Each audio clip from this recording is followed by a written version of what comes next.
So Bismillahirrahmanirrahim. Assalamu alaikum to all of you. Welcome to our channel Studyhood. So today we are going to start our new subsection that is related with the MDCAT biology, and that is our chapter number 3, cell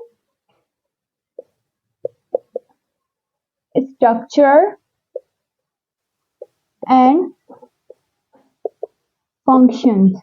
So as you know that is our chapter number 3, and इनमें हमारे पास जो cell के organelles होते हैं, multiple organelles हमारे cell के अंदर मौजूद हैं, like cell wall, cell membrane, nucleus and mitochondria, plastid. तो उन सब के स्ट्रक्चर्स को आपने डिटेल में स्टडी करना है एंड उसके फंक्शंस को स्पेशली. ठीक है.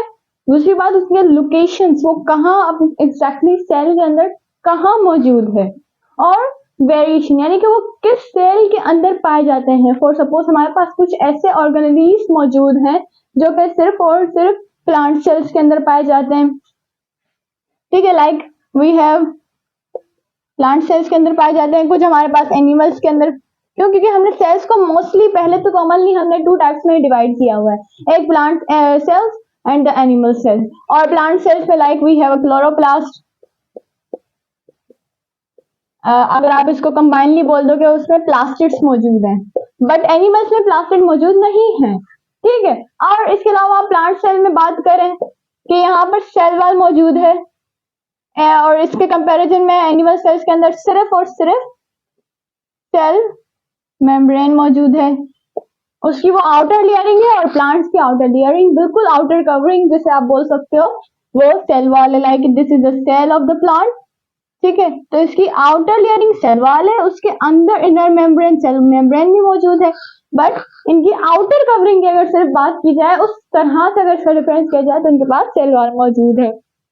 इसके अलावा माइटोकॉन्ड्रिया वो दोनों में प्रेजेंट है, बट माइटोकॉन्ड्रिया जो है वो आपके पास प्रोकैरियोट्स में आप इसकी वेरिएशन देखोगे. ठीक है. इसके अलावा आप इन मेम्ब्रेन्स की आप प्रोकैरियोट्स में वेरिएशन देखोगे, और न्यूक्लियस जो होता है वो प्लांट सेल्स, एनिमल सेल्स दोनों के पास मौजूद है. ठीक है. न्यूक्लियस भी लिख देते हैं. न्यूक्लियस दोनों के पास मौजूद है, बट हमारे पास जब प्रोकैरियोट्स की बात आती है, ठीक है, तो वहां पर हमारे पास न्यूक्लियस मौजूद नहीं है, वहां पर सिर्फ सिंगल क्रोमोसोम मौजूद है. ठीक है. वो सिंगल क्रोमोसोम ही उनका जेनेटिक मटेरियल बोले आप, या उनकी आइडेंटिटी बोले, वो ही है उनके पास, प्रोकैरियोट्स के पास. ठीक है. तो इसी तरह हमारे पास मल्टीपल वेरिएशंस आ जाती हैं सेल स्ट्रक्चर्स एंड फंक्शंस में. अगर हम अभी तक तो हमने बात की स्ट्रक्चर की. ठीक है. अब फंक्शंस क्या है? क्लोरोप्लास्ट यानी कि प्लास्टिड्स जो है प्लांट सेल्स के अंदर, उनका फंक्शन क्या है? प्लांट को कलर देना. ठीक है. हमें पता है ये क्या प्रोवाइड करता है? Colour to the plant. अगर हम सेल वॉल की बात करें तो इट इज आउटर कवरिंग. अगर सेल मेम्ब्रेन की बात करें तो इसके तो बहुत ही ज्यादा फंक्शंस हैं एनिमल सेल के अंदर. लाइक ये एक परमेबल मेम्ब्रेन है, यानी कि यहाँ से हर चीज, इससे आप सब इसको नाम दे दो एक के, it is a watchman of our cell. जो हर चीज, अगर किसी को भी सेल के अंदर आना हो या सेल के बाहर जाना हो, तो वो सबसे पहले इससे परमिशन लेगी. ठीक है. फिर वो अंदर जाएगी. इसके अलावा अगर हम न्यूक्लियस की बात करें, ये तो बहुत ही कॉमन सी बात हो गई. ठीक है. इसके अलावा हमारे पास और ज्यादा ऑर्गेनलीज हैं, जैसे कि ribosomes. Like it is present in both ribosomes. पर आप प्रोकैरियोट्स के अंदर इनकी वेरिएशंस देखो, मल्टीपल वेरिएशंस. ठीक है. तो इसी तरह से अब राइबोसोम्स का फंक्शन क्या है? प्रोटीन सिंथेसिस करना. दोनों के अंदर, प्रोकैरियोट्स के अंदर है ही नहीं, तो उनके अंदर प्रोटीन होगा. इस तरह के जो सवाल होते हैं वो आप इस सबसेक्शन या आप इस चैप्टर में बोले आप अभी क्लियर करने वाले हो. तो अगर हम सेल को लें, एक डीपली सेल को लें, ठीक है, तो आपको पता है कि cell is a basic and structural unit of life, or we can say that the living organism. So basically cell क्या है हमारे पास? एक सबसे पहली बात तो वो बेसिक है. यानी कि सब चीजें उससे ही शुरू होनी है। दूसरी बात वो स्ट्रक्चरल है, और हमारे पास अगर हम यहाँ पर बेसिक के बजाय यहाँ पर लिख देंगे it is a basic and structural and functional unit of life. सबसे पहली बात कि हर चीज ने उससे स्टार्ट होनी है। दूसरी बात वो स्ट्रक्चरल यूनिट भी है, यानी कि हमें किस टाइप का शेप मिलना चाहिए, किस टाइप की आंखें मिलनी चाहिए, तो वो सारा स्ट्रक्चर किस पे डिपेंड करता है, बेसिकली हमारे सेल के ऊपर डिपेंड करता है। ठीक है, इसके अलावा अगर हम फंक्शंस की बात करें, लाइक हमारा फंक्शन क्या है, समटाइम वी रिस्पायर, हम रिस्पायर भी करते हैं, हम ब्रीथिंग करते हैं। ठीक है, इसके अलावा हम एनर्जी को मतलब यानी कि फूड को इनहेल करते हैं, फिर उनकी ब्रेकडाउन होना, ये सारे फंक्शंस कौन करता है? बेसिकली अगर हम डीपली जाकर देखें तो ये सारे के सारे फंक्शंस जो है वो सेल परफॉर्म कर रहा होता है हमारी इनर बॉडी के अंदर। ठीक है, अगर हम बिल्कुल ग्राउंड लेवल से चले, क्योंकि हमें पता है कि हर चीज ने ग्राउंड लेवल पर बनना है, किससे? एटम्स में। तो अगर हम देखें कि electrons plus proton plus neutrons combine to form an atom, what is this? क्या बायोलॉजी में भी एटम है? Of course. क्यों क्यों बायोलॉजी क्या मैटर नहीं है? बायोलॉजी भी मैटर है, और अगर मैटर है तो मैटर तो बना ही हुआ एटम से है। ठीक है, तो आप इसको कंप्राइज करते हैं बातों को। अगर आपसे पूछा जाए कि which one is the basic structure बोले या बेसिक यूनिट ऑफ लाइफ, ठीक है, अब उसने बेसिक पूछा है तो यहाँ पर हमारे पास होगा ग्राउंड लेवल पर हमारा एटम। बट अगर वो पूछे which one of the following is the living basic unit of life, यानी कौन सा ऐसा यूनिट है जो लिविंग है और हमारा बेसिक भी है, तो फिर आप ऑफ कोर्स आंसर कर सकते हो किसको? सेल को। तो ये बातें थोड़ी थोड़ी छोटी सी आपने मेमोराइज करनी होती है for your examination point of view. इसके अलावा अगर हम एटम को मजीद कंटिन्यू करें तो it will form molecule, as you know that. अब मॉलिक्यूल्स हमारे पास टू टाइप्स के फॉर्म होते हैं, एक होते हैं माइक्रो मॉलिक्यूल्स, एक होते हैं मैक्रो मॉलिक्यूल्स। अगर हम माइक्रो की एग्जांपल लें तो हमारे पास आ जाती है वाटर। ठीक है, अगर मैक्रो की लें तो आपके पास आ जाते हैं carbohydrates, proteins, nucleic acid which combine to form a particularly cell. तो इन मैक्रो मॉलिक्यूल्स से बेसिकली किसने बनना है आगे? हमारे सेल ने। और cell, remember that similar type of the cell, which type? Especially the similar type of the cell combined to form tissue, rather than अगर आपके पास different types of the cells मौजूद होंगे तो वो कोई particularly tissue नहीं form कर सकते। ठीक है, तो यहाँ पर कीवर्ड हमने क्या याद रखना है कि वो similar types of the cell, it is very basic, you know, कि यहाँ पर हमारे पास similar type of the cell will combine to form the tissue. मजीद टिश्यू के अगर हम वेरिएशन देखें तो यहाँ पर वो सेम टाइप के टिश्यूज भी कंबाइन हो सकते हैं और डिफरेंट टाइप्स के भी एज वेल हो सकते हैं।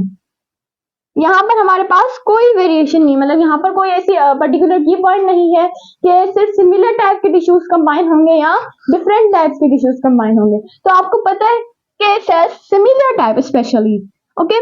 So similar types of the cell combine to form the tissue, and tissue may be the different or may be the cell tissues combine to form particular organ।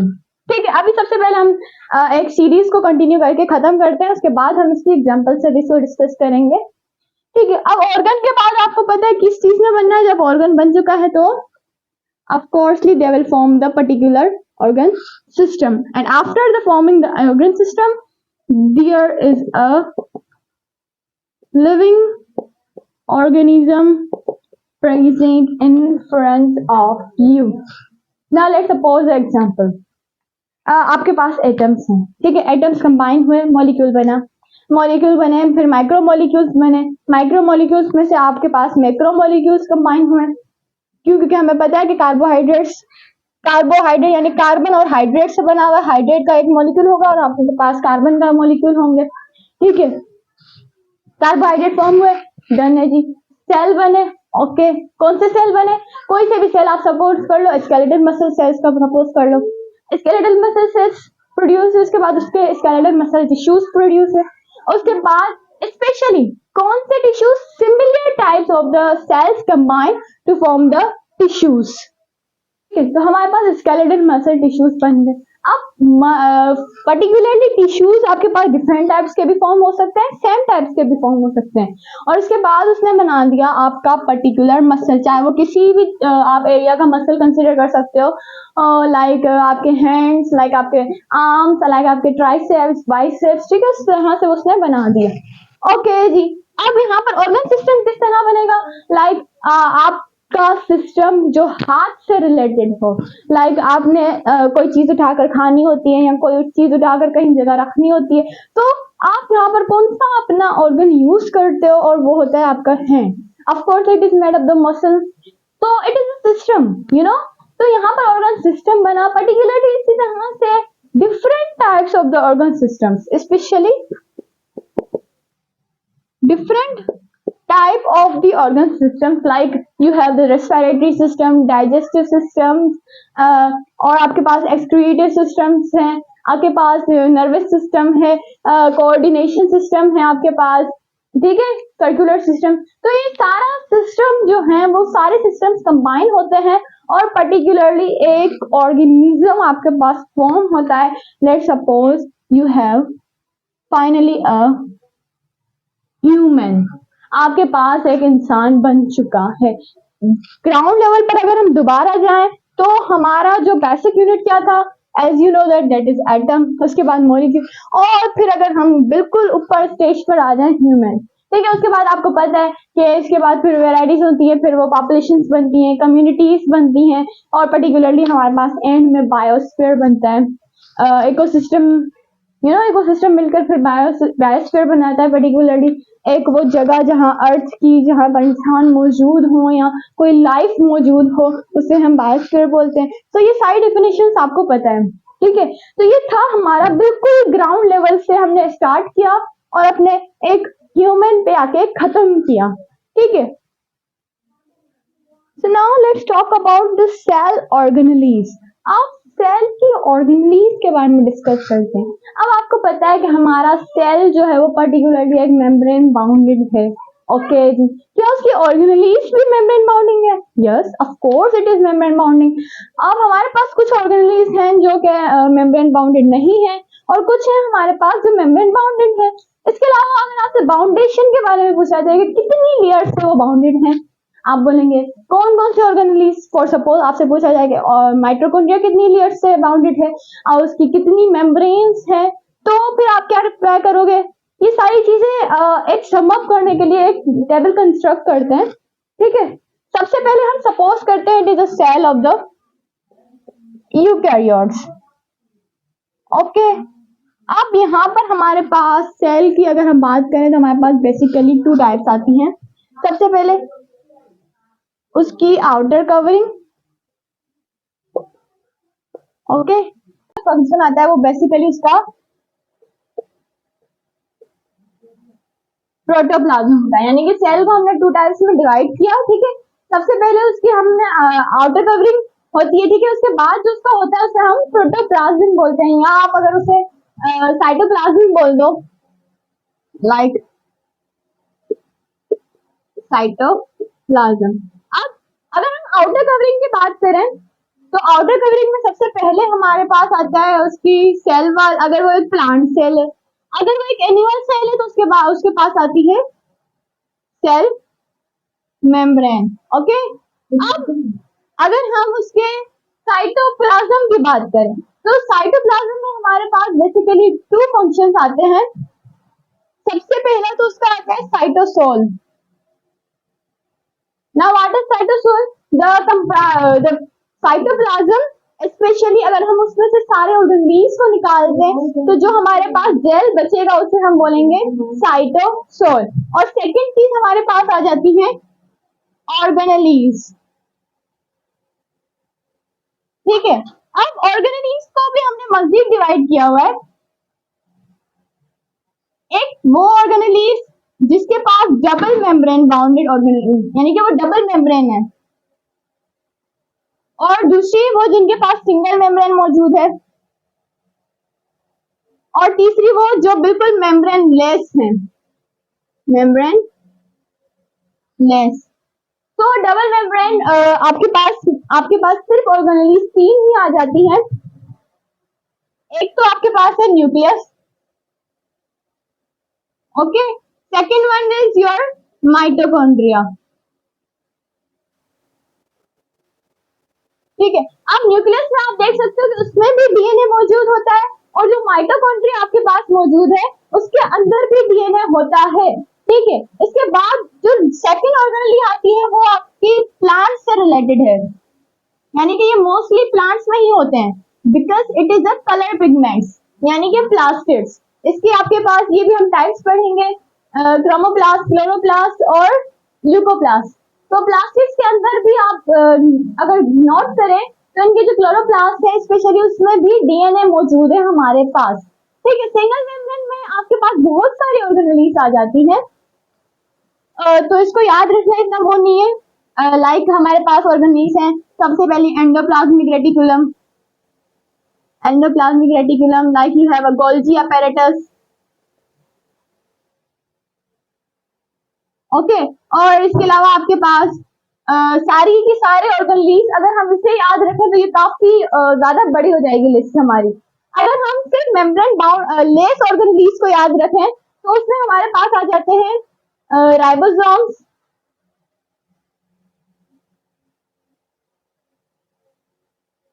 Centrioles, और इसके अलावा जब third देखें हम तो यहाँ पर आ जाता है हमारे पास साइटोस्केलेटन समटाइम्स, क्योंकि वो भी मेम्ब्रेन लेस ऑर्गेनेली है, साइटो स्केलेटन। ठीक है, इसके अलावा समटाइम्स अगर आप देखो तो इसमें न्यूक्लियोलस भी आ जाता है। न्यूक्लियोलस यानी कि जो अगर आप न्यूक्लियस की मेम्ब्रेन अगर हटा दें तो उसके अंदर जो जेल लाइक सब्सटेंस बच जाता है तो उसे हम न्यूक्लियोलस बोलते हैं। तो न्यूक्लियोलस भी आपके पास मेम्ब्रेन लेस ऑर्गेनेलीज है। इसके अलावा लाइसोसोम्स, पेरोक्सिसोम्स, तो ये सारे हमारे पास सिंगल मेम्ब्रेन में है। लाइसोसोम्स, पेरोक्सिसोम्स, ये सारे एक्सेट्रा एंड एक्सेट्रा, ये सारे के सारे ऑर्गेनेलीज जो हैं वो सिंगल मेम्ब्रेन है। अब आपने यहाँ पर याद क्या रखना है कि आपके पास डबल मेम्ब्रेन ऑर्गेनेलीज कौन से हैं और मेम्ब्रेन लेस ऑर्गेनेलीज कौन से हैं। इसके अलावा जो रिमेम्बरिंग आपके पास जितने भी ऑर्गेनेलीज बचेंगे वो सारे के सारे आपके पास सिंगल मेम्ब्रेन ऑर्गेनेलीज हैं। तो बेसिकली यहाँ तक था हमारा सारा सेल का इंट्रोडक्शन। तो इंशाल्लाह हम अपने नेक्स्ट सबसेक्शन में स्टार्ट करेंगे इन सारी पर्टिकुलर ऑर्गेनेलीज को डिटेल में, इनके स्ट्रक्चर और फंक्शंस को डिस्कस करेंगे। तब तक के लिए अल्लाह हाफिज, थैंक्स फॉर वॉचिंग।